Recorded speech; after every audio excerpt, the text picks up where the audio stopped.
السلام علیکم ورحمۃ اللہ وبرکاتہ۔ امید کرتا ہوں سب خیریت سے ہوں گے۔ کے بعد اللہ تعالیٰ نے قرآن مجید میں فرمایا اجمل قل رضا صاحب کا بفضل جو ہے اللہ انشاءاللہ آپ کو وبرحمتہ سنانے والے ہیں، فبذالک آپ فلیفرحوا۔ سماعت کریے۔ فرمایا محبوب علیہ السلام آپ ان سے فرما دیجئے کہ جب اللہ کا فضل اور اس کی رحمت ملے تو چاہیے کہ اس پر خوشی منائیں۔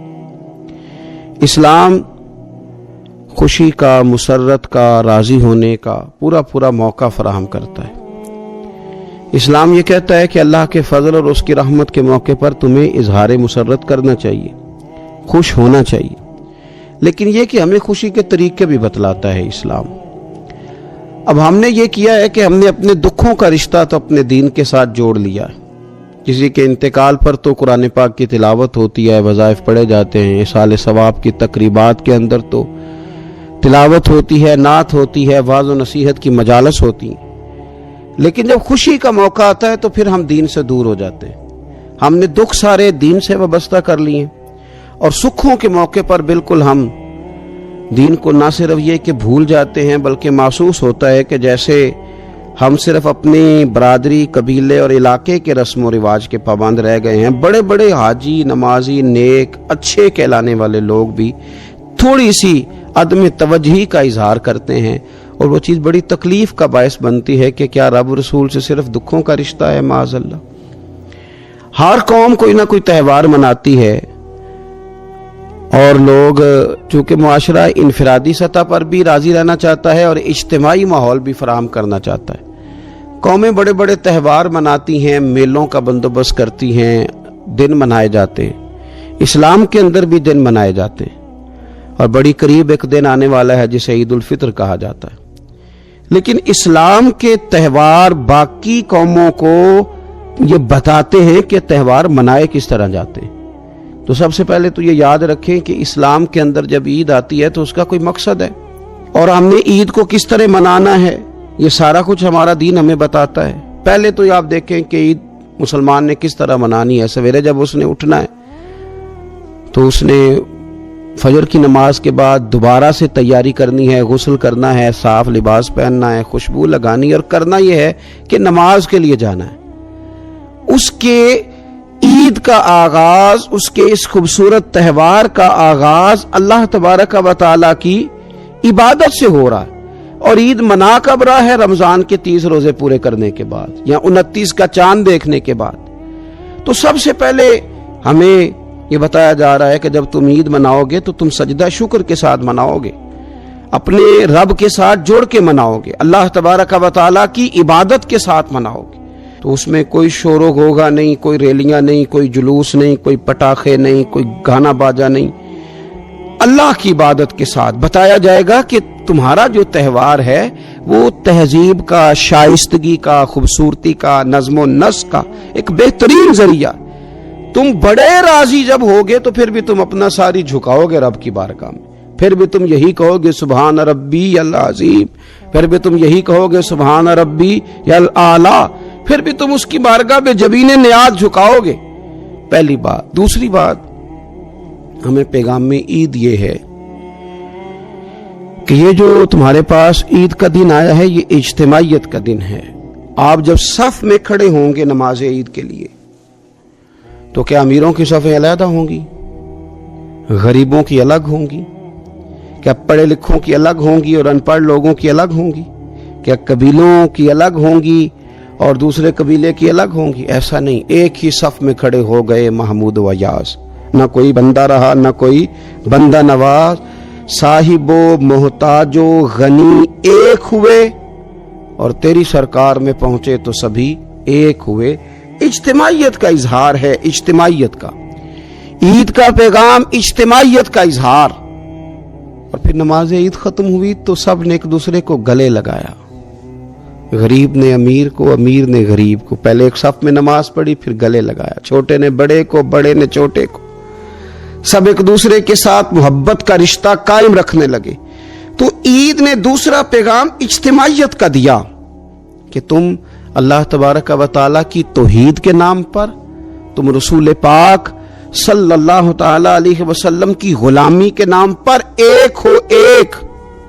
ہزاروں قومیں وجود میں آئیں، دہر میں خشک و تر کے رشتے سے پر ہم نے بنیاد دوستی رکھی یاد خیر البشر کے رشتے سے۔ اور اقبال کہنے لگے اپنی ملت پر قیاس اقوام مغرب سے نہ کر، خاص ہے ترکیب میں قوم رسول ہاشمی۔ یہ جو نماز پڑھ رہے ہیں اور بعد میں گلے مل رہے ہیں، ان کا ایک ہی تعارف ہے کہ یہ رسول ہاشمی کی قوم ہے۔ یہ تعارف اجتماعیت کا درس، پیار کا درس، مساوات کا درس، چھوٹے بڑے کے فرق کو ختم کرنے کا درس، امیر غریب کی تفریق مٹانے کا درس، اس کا نام عید ہے۔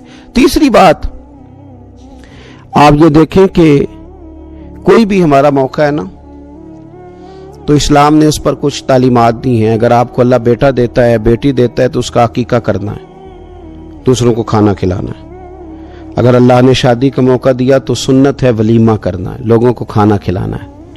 اگر بڑی عید کا موقع آیا ہے تو قربانی رکھ دی گئی ہے، آپ گوشت کریں گے، اس کا ایک حصہ رشتہ داروں کو دیں گے، ایک حصہ غریب نادار لوگوں کو دیں گے۔ اور عید کا موقع آیا تو صدقہ فطر رکھ دیا گیا چھوٹی عید پہ، اور صاحب نصاب پر زکوٰۃ بھی فرض کر دی گئی، جو بالعموم رمضان میں ہی دی جاتی ہے۔ رمضان میں زیادہ تر مسلمان دینے کی کوشش کرتے ہیں۔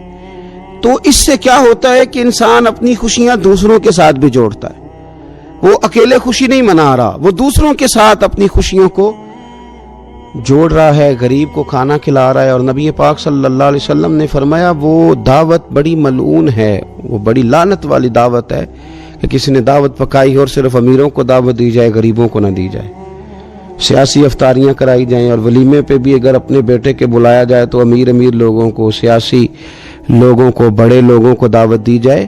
دعوت تو خیر والی وہ ہے جس میں چھوٹا بڑا امیر غریب سب شریک ہو۔ تو عید کے موقع پر بھی یہ ضروری تو نہیں کہ ہم 6 جوڑے ہی بنوائیں، 3 جوڑوں سے بھی گزارا ہو سکتا ہے۔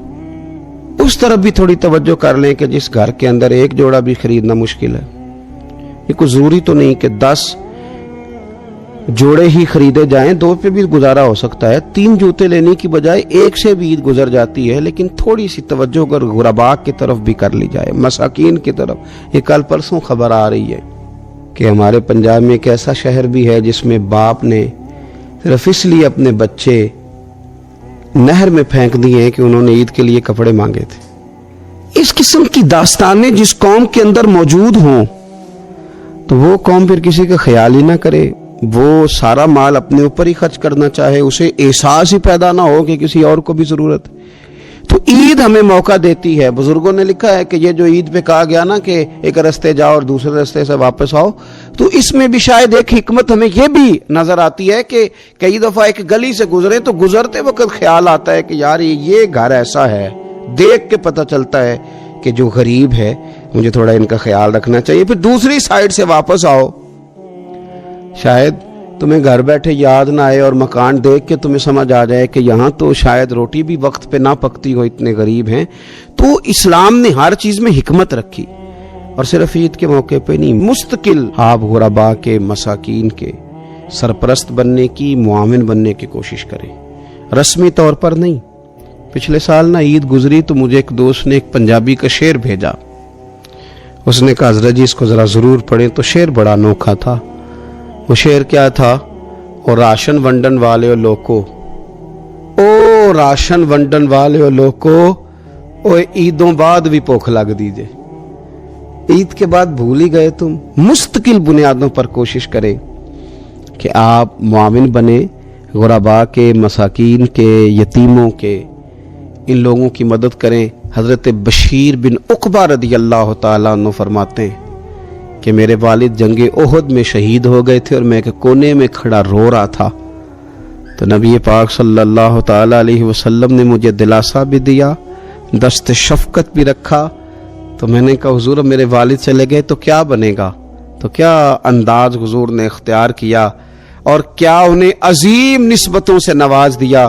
حضور فرمانے لگے اے بشیر بن عقبہ تو پسند نہیں کرتا کہ فاطمہ تیری بہن بن جائے، عائشہ تیری ماں بن جائے اور محمد تیرے والد بن جائیں صلی اللہ تعالی علیہ وسلم؟ مستقل تجھے رشتے نہ دے دیے جائیں، مستقل تجھے سہارا نہ دے دیا جائے، مستقل بنیادوں پر ہی تیرا خیال نہ رکھا جائے۔ تو عید پر، رمضان میں بالعموم اور عید کے بعد بھی کوشش فرمائیں کہ آپ مستقل بنیادوں پر غربا اور مساکین کا خیال کریں۔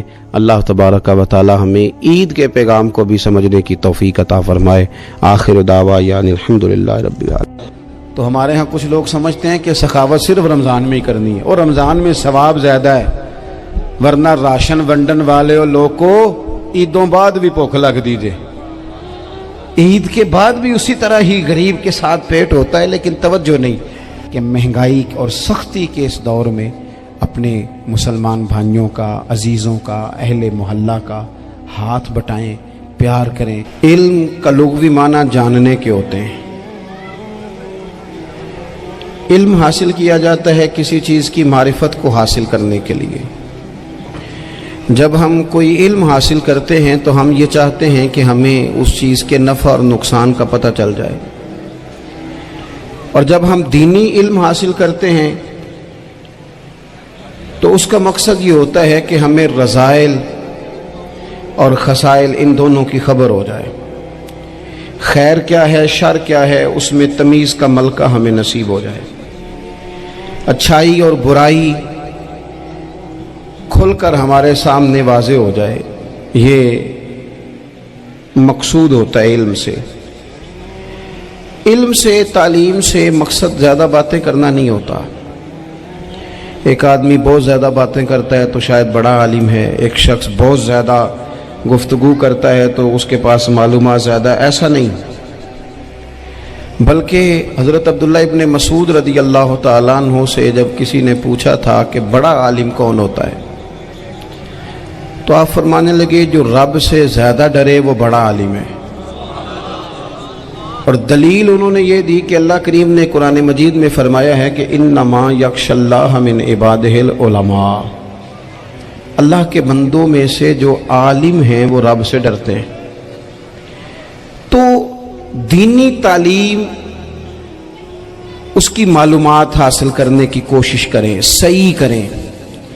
قرآن مجید کی ایک آیہ کریمہ کا کچھ حصہ جو میں نے تلاوت کیا، اس میں اللہ کریم نے فرمایا اپنے محبوب سے، کہا وَقُلْ رَبِّ زِدْنِي عِلْمًا، اے محبوب آپ میری بارگاہ میں یہ دعا مانگیں، آپ یہ عرض کریں کہ اے رب میرے علم میں اضافہ کر دے، اے مالک میرے علم میں اضافہ کر دے۔ بہت ساری چیزیں ایسی ہوتی ہیں جن کی زیادتی ٹھیک نہیں ہوتی، وہ زیادہ ہو جائیں تو نقصان کرتی ہیں، لیکن علم ایک ایسی چیز ہے کہ جس کے بارے میں رب کریم نے کہا کہ محبوب آپ دعا مانگیں کہ آپ کو زیادہ علم دیا جائے۔ اور پھر علم ایک ایسی چیز ہے کہ کوئی بھی آدمی یہ دعویٰ نہ کرے کہ میں نے بڑا حاصل کر لیا ہے، میری اب تکمیل ہو گئی ہے، میں اب مکمل ہو گیا ہوں۔ جن کو اللہ نے غیب کے خزانوں کی کنجیاں دی ہیں نا، ان سے بھی رب کریم نے کہا ہے کہ محبوب آپ دعا کریں کہ مالک میرے علم میں اضافہ کر دے۔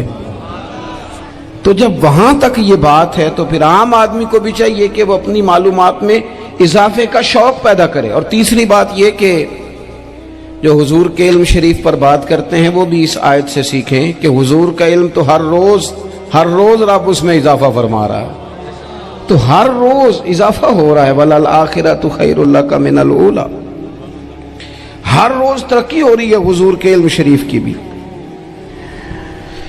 تو ہمارے ہاں زیادہ تر لوگ بات اس لیے سیکھتے ہیں کہ میں کوئی کہیں سے مسئلہ سیکھوں گا پھر جا کے اپنی مسجد کے امام کو تنگ کروں گا کہ وہاں تو میں یہ سن کے آیا ہوں تو یہاں یہ کام کیوں نہیں ہوتا۔ میں کوئی بات سیکھوں گا تو پھر میں اس سے بحث کا دروازہ کھولوں گا۔ علم کا مطلب ہی اپنے آپ کو سنوارنا ہے۔ معلومات حاصل کرنے کا مطلب یہ کہ آپ کے عمل میں پختگی آئے، آپ کے کردار میں پختگی آئے، آپ نے جو سیکھا ہے آپ اس کے مطابق اپنے آپ کو ڈھالیں۔ مسلم شریف میں موجود ہے، نبی پاک صلی اللہ علیہ وسلم نے دعا مانگی ہے، اے اللہ میں اس علم سے تیری پناہ مانگتا ہوں جو علم تو ہو پر نفع والا نہ ہو۔ جس بندے کے علم نے اسے نفع نہیں دیا، وہ کچھ سیکھ نہیں سکا اس سے، تو اس کا علم کسی کو کیا نفع دے گا۔ جب خود سے اس نے، اور صوفیہ کرام تو فرماتے ہیں کہ جو لوگ بڑی معلومات حاصل کر لیں، بڑی باتیں سیکھ لیں، پنچایت میں کسی کو بولنے نہ دیں، گھر میں کسی کو بولنے نہ دیں، بہت سارے لوگ تو علماء کو بھی مشورہ دیتے ہیں، بڑی باتیں کرے